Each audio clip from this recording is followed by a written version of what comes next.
খবর 24x সাথে আপনাদের স্বাগত। দর্শক, আপনি যদি কখনো কোনো দৈনন্দিন জিনিসে কোনো মুখ বা মানুষের মতো অভিব্যক্তি লক্ষ্য করে থাকেন, তাহলে সম্ভবত আপনি বিজ্ঞানীরা যাকে ফেস প্যারেডোলিয়া বলে অভিহিত করেন তা অনুভব করেছেন। এ বিষয়ে সারে বিশ্ববিদ্যালয়ের গবেষকরা সম্প্রতি এই কৌতূহলী ভিজুয়াল এফেক্টটি কীভাবে আমাদের দৃষ্টি আকর্ষণ করে তা নিয়ে অন্বেষণ করেছেন এবং তাদের অনুসন্ধানগুলি পরামর্শ দেয় যে এটি ভবিষ্যতের প্রচারণায় ভোক্তাদের আগ্রহ আকর্ষণ করার জন্য বিজ্ঞাপনদাতাদের জন্য কার্যকর হতে পারে।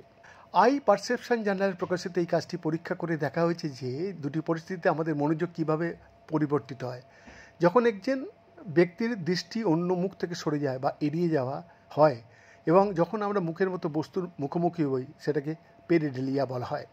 তদন্তের জন্য দলটি মোট 54 জন স্বেচ্ছাসেবকের ওপর 4টি দৃষ্টি আকর্ষণের কাজ পরীক্ষা চালিয়েছিলেন।